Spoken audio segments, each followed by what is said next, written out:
The emergency broadcast had been repeating the same message for 3 hours when Marcus Thompson finally accepted that the world he knew was gone forever. Static crackled through his truck radio as he navigated the abandoned highway, weaving between overturned vehicles and scattered debris that told the story of humanity's sudden downfall. The morning sun cast long shadows across the asphalt, creating an eerie contrast to the chaos that had erupted just 24 hours earlier. Marcus, a former Marine with weathered hands and calculating eyes, gripped the steering wheel tighter as he spotted movement in his rearview mirror. A group of what used to be people stumbled across the road behind him, their jerky movements and pale, lifeless faces confirming his worst fears about the reports he'd been hearing. The infection had spread faster than anyone could have predicted, turning ordinary citizens into mindless, hungry creatures that showed no recognition of their former humanity. His destination was the Riverside Community Center, where emergency services had established what they hoped would be a safe zone before communications went dark. As Marcus approached the building, he noticed other survivors had already arrived, their vehicles forming a makeshift barrier around the entrance. Elena Rodriguez, a trauma surgeon from the city hospital, was tending to a wounded elderly woman near the entrance, her scrubs stained with blood but her movements still precise and professional. She looked up as Marcus approached, her dark eyes reflecting both exhaustion and determination. Nearby, a lanky teenager named Jake Williams sat hunched over a laptop, frantically trying to establish contact with other survivor groups through amateur radio frequencies. His fingers moved rapidly across the keyboard, occasionally pausing to adjust a small antenna he'd rigged from spare electronics. Rebecca Johnson, a high school history teacher in her mid-30s, had taken charge of organizing the supplies they'd managed to gather, her natural leadership abilities shining through even in these dire circumstances. She moved efficiently between the boxes of canned goods and medical supplies, creating an inventory system that would help them ration their resources. Tommy Anderson, a burly mechanic with grease-stained overalls, worked on reinforcing the building's entrances with whatever materials he could find, welding metal bars across windows and doors while keeping one eye on the perimeter. The sixth member of their impromptu group was Diane Foster, a retired librarian whose calm demeanor and practical wisdom had already proven invaluable in keeping morale up during their first night together. The community center offered some protection, but Marcus knew it wouldn't hold indefinitely. Through the reinforced windows, they could see more infected individuals gathering in the distance, drawn by some unknown instinct toward any signs of life. Elena had explained her theory that the infection affected the brain's higher functions while leaving basic motor skills and predatory instincts intact, making the creatures dangerous but predictable in their behavior. Jake's radio had picked up fragments of transmissions from other survivor groups, painting a grim picture of major cities overrun and military response units overwhelmed by the sheer speed of the outbreak. As night approached, the group gathered around a battery-powered lantern to discuss their next move. Rebecca spread out a local map on the table, pointing to potential safe locations they might reach if they could coordinate their movement carefully. The nearest military installation was 40 miles north, but the roads between here and there passed through several heavily populated areas that were likely crawling with infected. Tommy suggested they could modify their vehicles for better protection, adding reinforced bumpers and secured cargo areas, but they would need supplies and time they might not have. Diane quietly reminded them that they also needed to consider the psychological toll of their situation, noting how fear and stress could make people act irrationally when survival was at stake.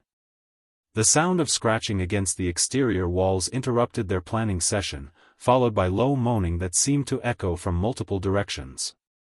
Marcus moved to the window and carefully peered through a gap in the metal barriers, counting at least a dozen infected individuals circling the building.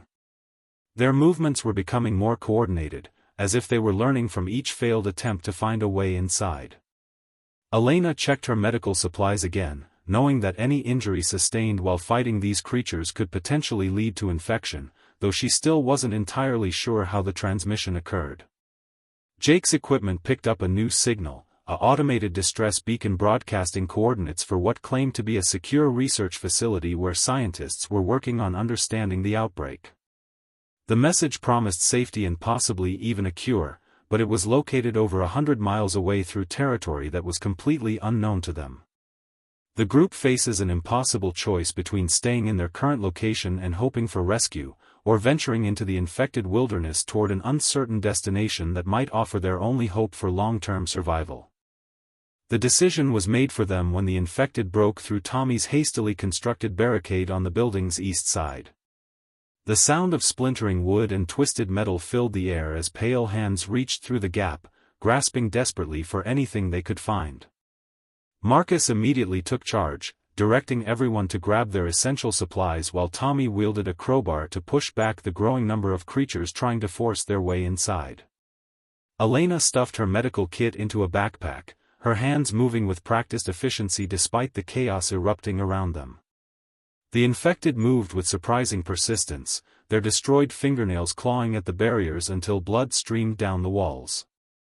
Rebecca shouted directions to the others, pointing toward the rear exit where their vehicles waited in a tight formation.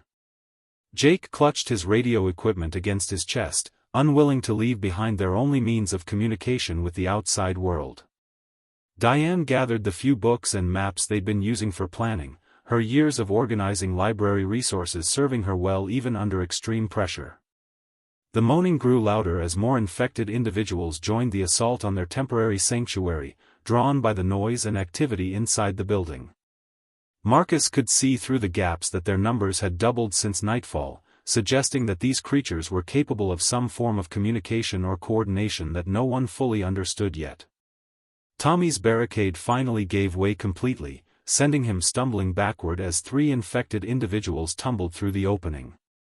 Marcus raised his hunting rifle and fired precise shots that dropped 2 of them instantly, but the third continued advancing despite a grievous head wound that would have incapacitated any normal person.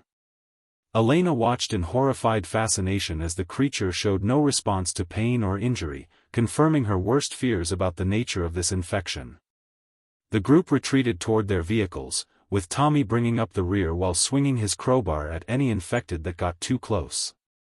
The parking area erupted into chaos as more creatures emerged from the shadows between abandoned cars, forcing the survivors to fight their way to their own vehicles.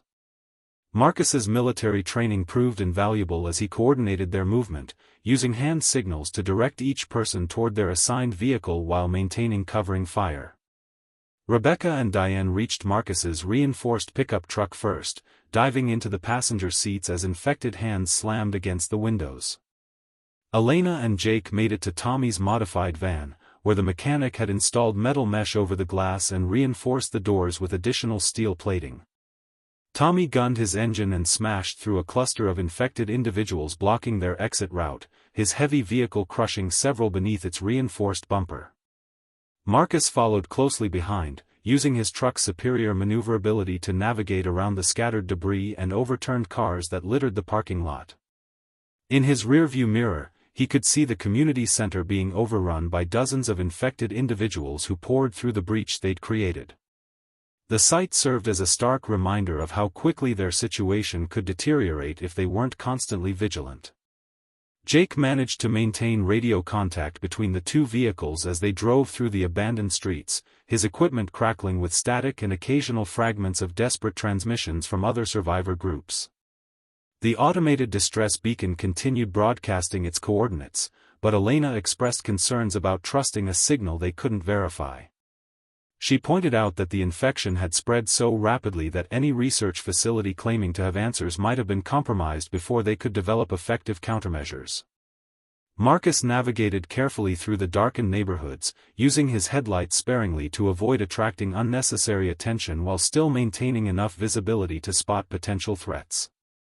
The roads leading out of town showed evidence of massive evacuation attempts that had gone horribly wrong. Abandoned vehicles stretched for miles in both directions, many with their doors hanging open and dark stains on the seats that suggested their occupants had met violent ends. Rebecca studied their map by flashlight, identifying alternate routes that might bypass the worst of the congestion while still heading toward the coordinates Jake had received. Diane kept watch through the rear window, reporting on the infected individuals who seemed to be following their vehicles at a distance, maintaining a steady pursuit despite their shambling gait. As dawn approached, the group faced another critical decision point where the main highway split into 3 different directions. The automated beacon signal was strongest along the northern route, but that path would take them through the heart of the state's largest metropolitan area.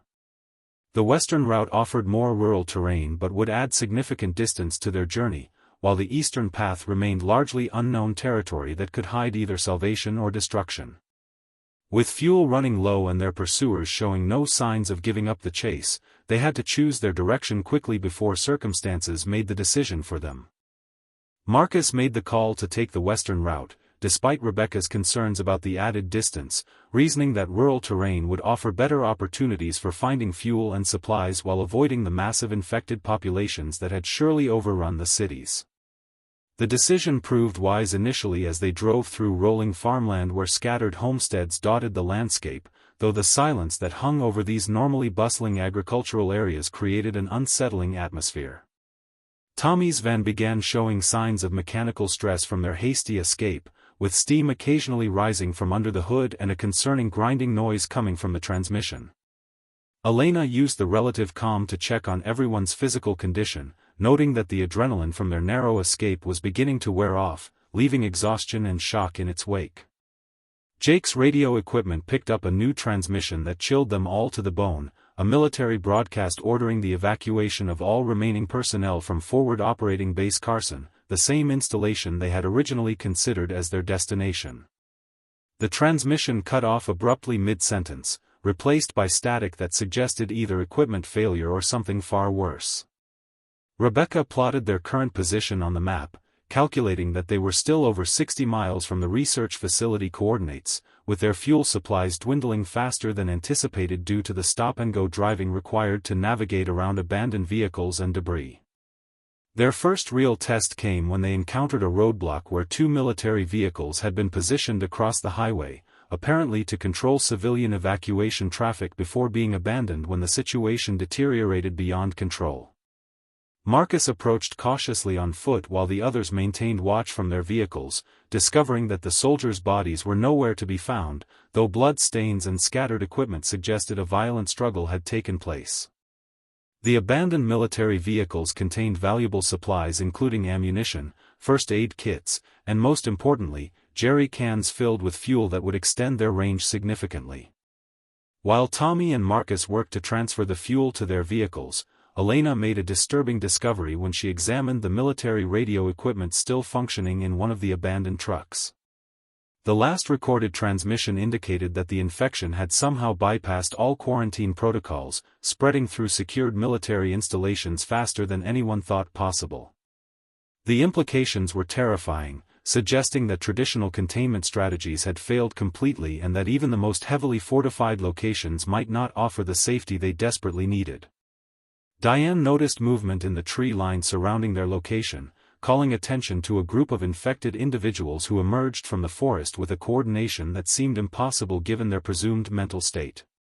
These creatures moved differently than the ones they'd encountered at the community center, displaying tactical awareness as they attempted to surround the vehicles rather than simply charging forward mindlessly. Marcus realized they were dealing with some form of evolution or adaptation in the infection, making their enemies far more dangerous than initial reports had suggested. The group fought their way out of the ambush, with Tommy using his van as a battering ram to clear an escape route while Marcus provided covering fire from his rifle. Elena treated a deep scratch on Rebecca's arm that had occurred during their frantic retreat, carefully cleaning and bandaging the wound while privately worrying about the possibility of infection transmission through such contact.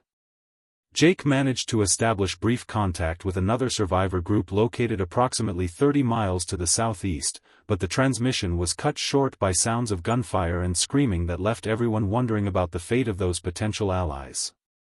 As they continued westward, the landscape began changing from farmland to more mountainous terrain that offered both advantages and disadvantages for their survival.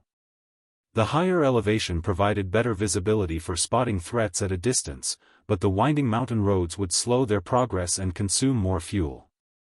Diane suggested they look for a defensible position where they could rest and plan their next moves more carefully, noting that everyone was showing signs of physical and mental fatigue that could lead to dangerous mistakes. The research facility beacon continued transmitting its automated message, but Jake detected subtle changes in the signal strength that suggested either equipment problems or interference from unknown sources. Elena voiced her growing suspicion that the facility might be using the beacon as bait, possibly collecting survivors for research purposes rather than offering genuine sanctuary. Marcus weighed their options carefully, knowing that they needed to find secure shelter soon but also aware that every choice they made could be their last if they guessed wrong about who could be trusted. Tommy's mechanical expertise proved crucial when they discovered an abandoned gas station with underground fuel tanks that hadn't been drained by other survivors, providing them with enough resources to continue their journey while also offering a temporary refuge where they could rest and plan. However, as night approached again, they realized that their presence at the station had attracted a growing number of infected individuals who seemed to be learning from each encounter, adapting their hunting strategies in ways that made traditional defensive tactics increasingly ineffective. The infected surrounding the gas station displayed an intelligence that defied everything the survivors thought they knew about the outbreak, organizing themselves into distinct groups that took turns probing different sections of the building's defenses throughout the night.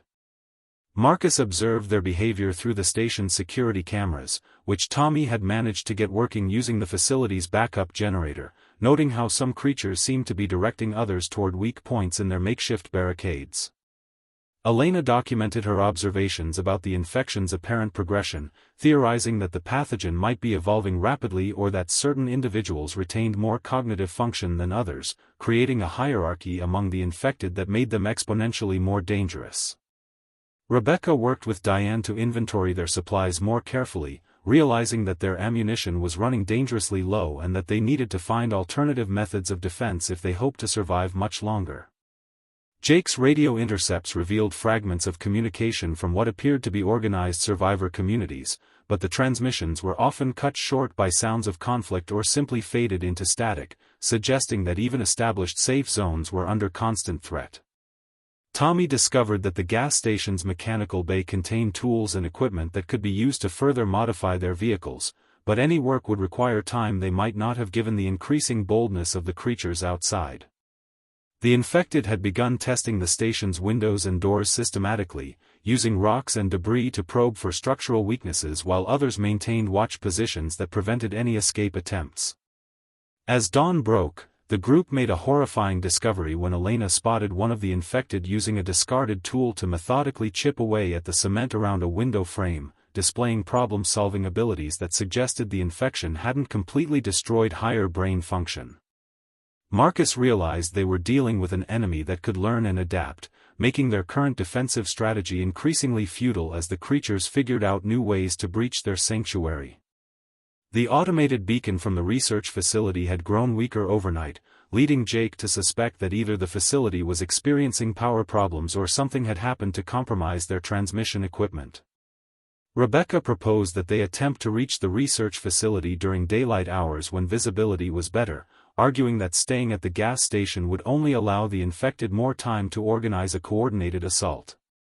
Diane expressed concern about leaving their relatively secure position for the unknown dangers of open road travel, but acknowledged that their current situation was becoming untenable as more infected individuals continued arriving throughout the morning. Tommy estimated that his van would need significant repairs before undertaking another long journey, having sustained damage to the suspension and cooling system during their escape from the military roadblock. The decision was forced upon them when the infected began arriving in larger numbers, apparently summoned by some form of communication that the survivors couldn't detect or understand. Marcus counted over 40 creatures surrounding the building, with more emerging from the forest and approaching along the highway from both directions. Elena noticed that some of the newer arrivals appeared to be recently infected, their clothing and general appearance suggesting they had been normal people just hours or days earlier, which meant the outbreak was still spreading rapidly through any remaining population centers. Jake managed to establish contact with a group claiming to be researchers at the facility broadcasting the beacon signal, but the conversation raised more questions than it answered when the voice on the radio seemed evasive about the facility's current situation and the nature of their research. The transmission included coordinates for a secondary meeting point approximately 20 miles from their current location, where the researchers claimed they could provide escort to the main facility, but Elena warned that it could easily be a trap designed to lure survivors into a vulnerable position. Tommy's mechanical ingenuity proved crucial when he devised a plan to create a distraction using the gas station's fuel pumps and some improvised explosive devices, but the strategy would require precise timing and would likely destroy their temporary shelter in the process. Marcus coordinated their escape plan, assigning specific roles to each team member while keeping contingency options available if their primary strategy failed. Rebecca and Diane loaded their essential supplies into both vehicles, prioritizing medical equipment, ammunition, and communication gear while reluctantly abandoning items they couldn't carry. The infected seemed to sense that something was changing, increasing their efforts to breach the building's defenses as if they understood that their prey was preparing to escape. Elena made a disturbing observation that some creatures appeared to be mimicking human behavior they had witnessed, attempting to turn door handles and manipulate simple mechanisms rather than simply using brute force. Jake's equipment detected what appeared to be a low-frequency signal emanating from the largest group of infected, suggesting some form of coordination mechanism that science hadn't yet discovered or understood. As Tommy prepared to trigger their explosive distraction, Marcus noticed that the infected had begun positioning themselves along all possible escape routes, displaying strategic thinking that made their situation far more perilous than anyone had anticipated. The group realized they were no longer dealing with mindless monsters but with something that retained enough intelligence to pose a threat unlike anything humanity had faced before. Tommy's explosive distraction worked better than anyone had anticipated, sending a massive fireball into the sky that scattered the infected in all directions while creating a smoke screen that temporarily obscured the survivors' movements. Marcus led the convoy through the chaos, his military experience allowing him to navigate between confused creatures that stumbled blindly through the thick black smoke billowing from the destroyed fuel pumps. Elena gripped her medical bag tightly as their vehicles bounced over debris and bodies, trying not to think about whether the forms they were crushing had once been human beings with families and dreams. The explosion had created a temporary advantage, but Marcus knew it would also attract every infected individual within miles to their location, forcing them to put as much distance as possible between themselves and the burning gas station before the smoke cleared. Rebecca monitored their route carefully, calling out directions to avoid roadblocks and abandoned vehicles while keeping track of their progress toward the secondary meeting coordinates provided by the mysterious researchers. Jake's radio crackled with increased activity following the explosion, picking up multiple transmissions from survivor groups who had heard the blast and were either requesting assistance or warning others about increased infected activity in the area. Diane noticed that the landscape was becoming more desolate as they traveled deeper into the mountains, with fewer signs of human habitation and an eerie silence that suggested they were entering territory that had been completely abandoned. The meeting point turned out to be an abandoned truck stop positioned at the intersection of two major highways, offering multiple escape routes but also providing numerous hiding places for potential threats. Marcus approached the location cautiously, using binoculars to scan the area for signs of the researchers who had promised to meet them, but the facility appeared completely deserted except for scattered debris and overturned vehicles. Tommy's van finally succumbed to the mechanical stress it had endured, with the engine seizing completely just as they pulled into the truck stop parking lot, forcing the group to consolidate their supplies and personnel into Marcus's pickup truck despite the significantly reduced cargo capacity. Elena made the difficult decision to leave behind most of her medical supplies, keeping only the most essential items while Tommy salvaged what useful tools and parts he could carry from his disabled vehicle.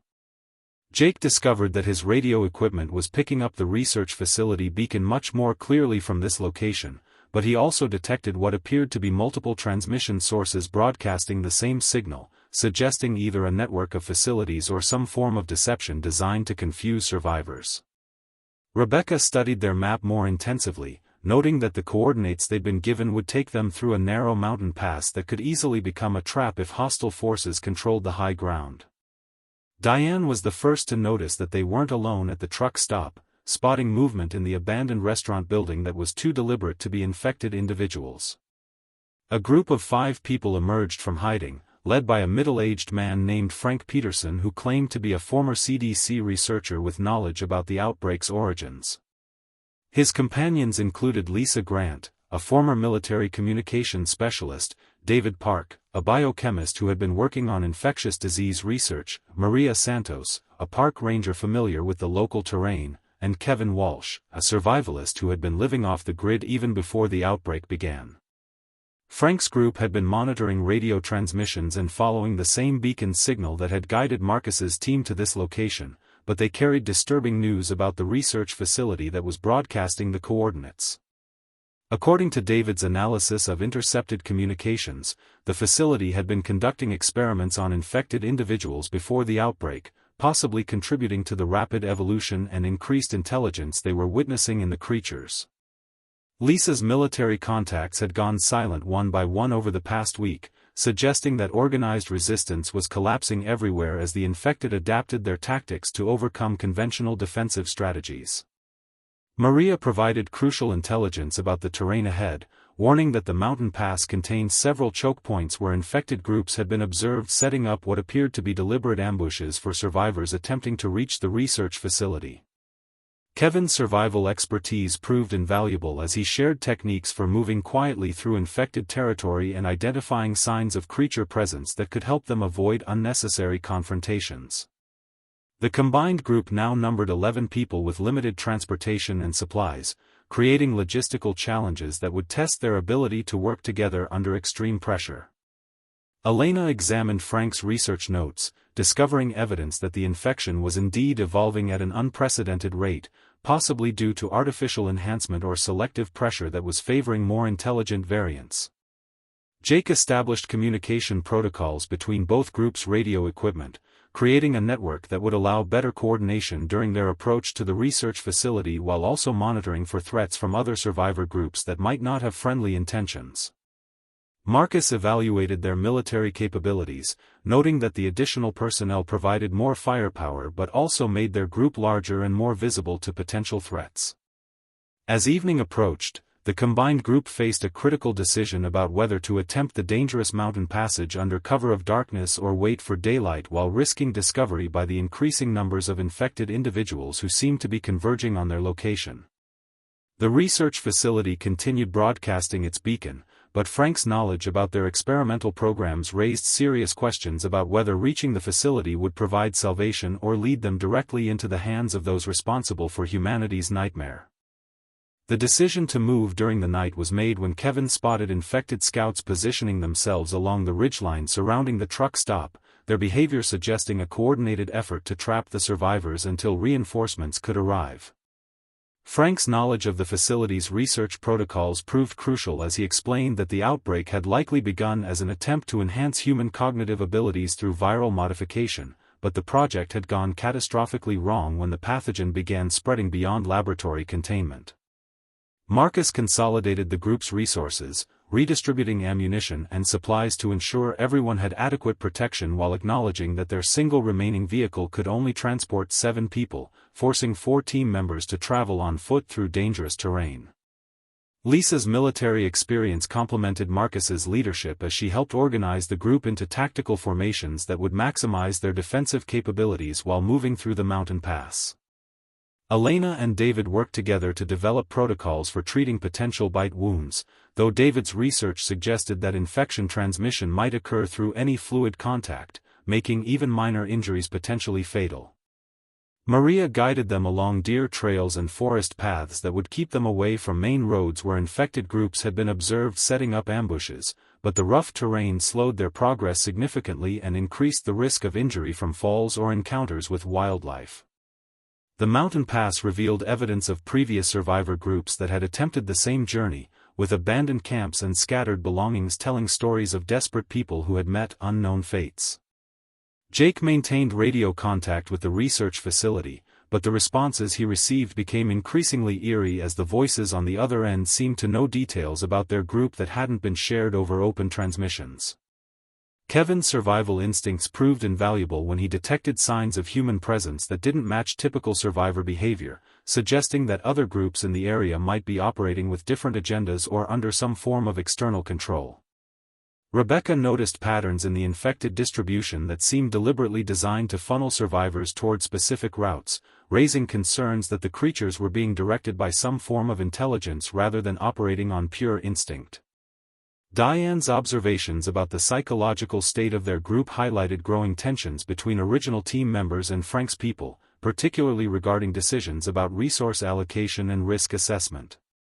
The stress of constant danger was beginning to affect everyone's judgment, creating potential fractures in their unity that could prove fatal if not addressed quickly. Tommy's mechanical skills became essential again when they discovered an abandoned logging camp that contained heavy equipment and fuel supplies, but accessing these resources required disabling security systems that had been designed to keep infected individuals away from dangerous machinery. Frank revealed additional details about the research facility's location, explaining that it was built into a mountain complex with multiple levels extending deep underground, originally designed as a secure research installation for biological warfare defense programs. David's analysis of soil and water samples they collected along their route showed trace amounts of the viral agent, suggesting that environmental contamination was much more widespread than anyone had initially realized. The group encountered their first human opposition when they stumbled upon a camp of survivors who had been capturing and experimenting on infected individuals, apparently trying to reverse the infection process through crude surgical procedures. Lisa's interrogation of the captured experimenters revealed that several research facilities had been conducting similar programs before the outbreak, with coordination between sites that suggested a larger conspiracy involving government and private interests. Maria discovered that the local wildlife had been affected by the pathogen as well, with infected animals displaying the same enhanced intelligence and coordination that made them far more dangerous than normal predators. Elena made a breakthrough discovery when she analyzed blood samples from recently infected individuals, finding evidence that the virus was actually a sophisticated bioengineering project designed to enhance human capabilities rather than destroy them. The transformation process had gone wrong somehow, creating creatures that retained enhanced cognitive abilities but lost their connection to human empathy and social structures. Jake's radio equipment began picking up transmissions in languages and frequencies that didn't match any known survivor groups, suggesting that international forces might be monitoring or influencing events in ways the survivors couldn't comprehend. Marcus coordinated a night assault on a supply depot that had been overrun by infected forces, but the operation revealed that the creatures were now using tools and weapons with increasing sophistication, including improvised traps and coordinated defensive positions. Kevin identified signs that the infected were beginning to establish permanent settlements rather than simply wandering in search of prey, indicating a level of social organization that made them effectively a competing species rather than just diseased humans. The research facility beacon began transmitting new coordinates that would lead them to a different entrance, but Frank's knowledge of the facility layout suggested this could be either a genuine security protocol or evidence that their communications had been compromised. As dawn approached, the combined group found themselves positioned on a ridge overlooking the research facility complex, which appeared far larger and more heavily fortified than the beacon transmissions had suggested. The sight of activity around the facility's perimeter raised immediate questions about whether the installation was still under human control or had fallen to the evolved infected forces that seemed to be growing stronger and more organized with each passing day. The research facility complex sprawled across the valley floor like a technological fortress, with multiple interconnected buildings surrounded by high fences topped with razor wire and what appeared to be automated defense systems still functioning despite the chaos that had consumed the rest of the world. Marcus used his binoculars to study the perimeter, noting that the guards patrolling the outer fence moved with the distinctive jerky gait of infected individuals, but their behavior showed an organization and purpose that defied everything the survivors thought they understood about the outbreak. Frank's face went pale as he recognized the facility's true scale, admitting that his security clearance had only granted him access to a small portion of the underground complex, meaning that most of the installation's capabilities and research programs had been hidden even from senior staff members. Lisa intercepted radio transmissions coming from the facility that contained technical terminology and coordination protocols far beyond what infected individuals should have been capable of understanding, suggesting that either some human personnel remained in control or the pathogen had preserved far more cognitive function than anyone had realized.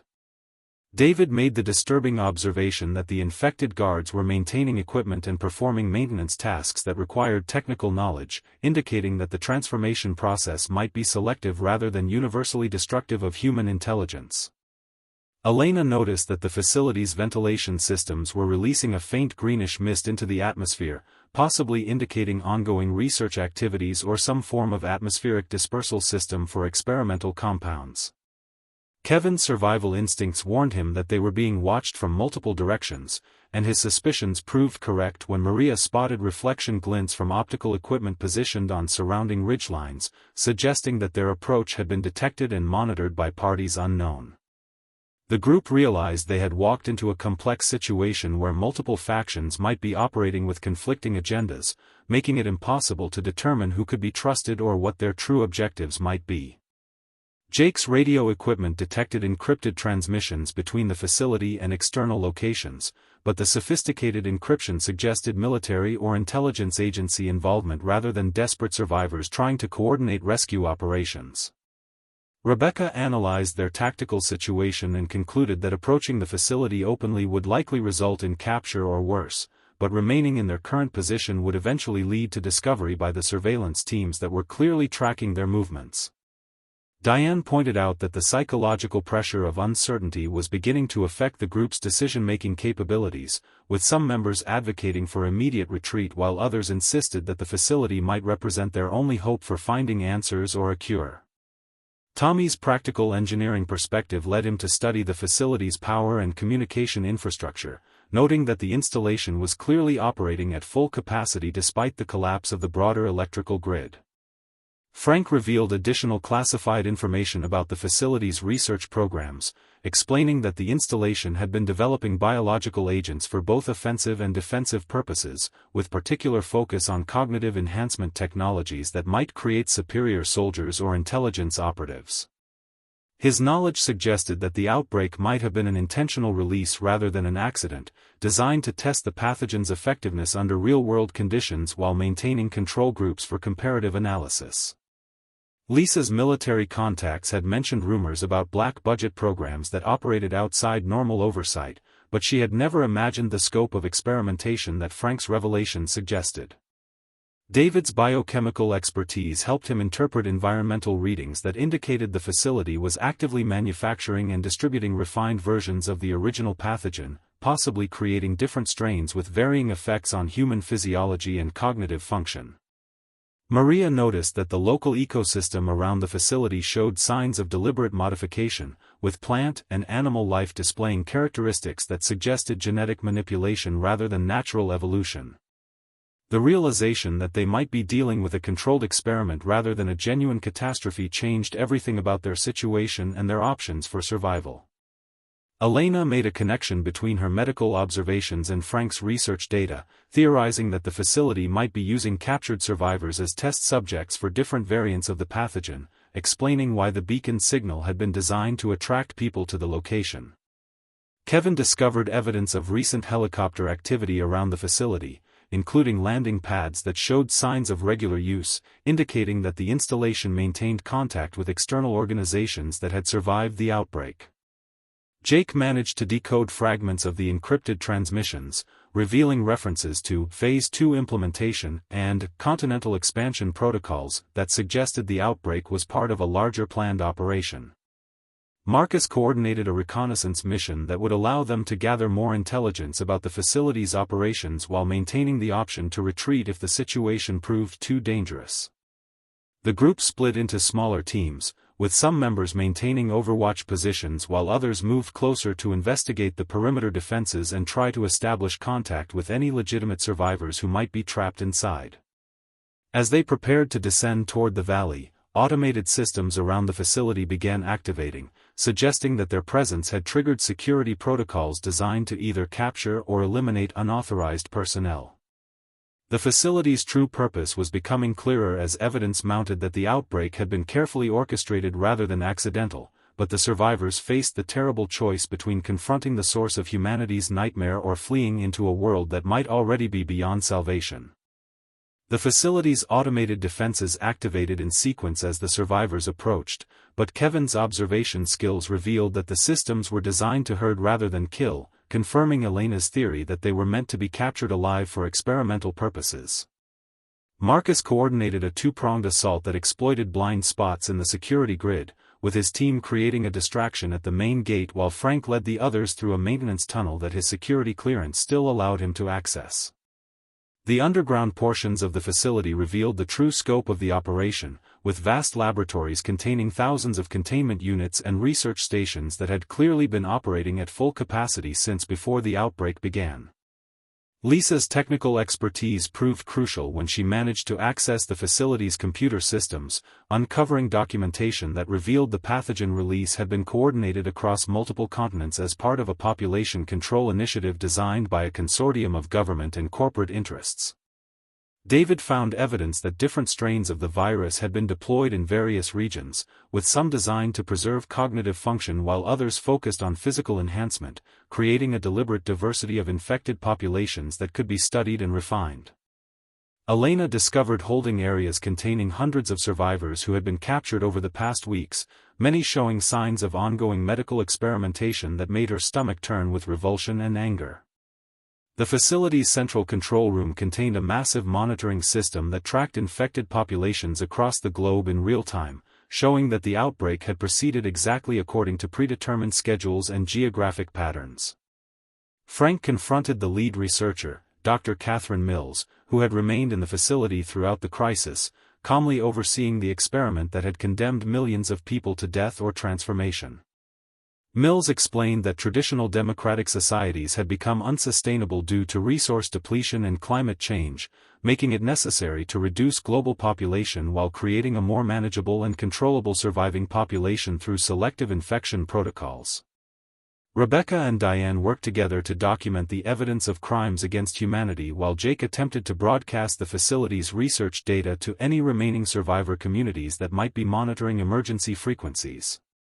Tommy focused on sabotaging the facility's manufacturing capabilities, using his mechanical knowledge to disable the equipment that was producing refined viral agents for continued distribution. Maria coordinated the release of captured survivors, many of whom were too traumatized or physically weakened to immediately understand that they were being rescued rather than transferred to different research areas. Kevin discovered that the facility maintained communication with similar installations around the world, revealing that the outbreak was part of a coordinated global operation with multiple backup sites and redundant manufacturing capabilities. The scope of the conspiracy was overwhelming, involving intelligence agencies, military contractors, pharmaceutical companies, and government officials from dozens of countries who had collaborated on humanity's systematic destruction. Dr. Mills showed no remorse for her actions, arguing that the project would ultimately benefit the species by eliminating genetic weakness and creating a more efficient social structure through controlled evolution. Marcus made the difficult decision to destroy the facility completely, knowing that eliminating this single installation wouldn't stop the global operation but hoping that it might disrupt their coordination and buy time for other survivor groups to organize resistance. Elena worked frantically to treat the medical conditions of rescued survivors while gathering tissue samples and research data that might help develop countermeasures against the various viral strains.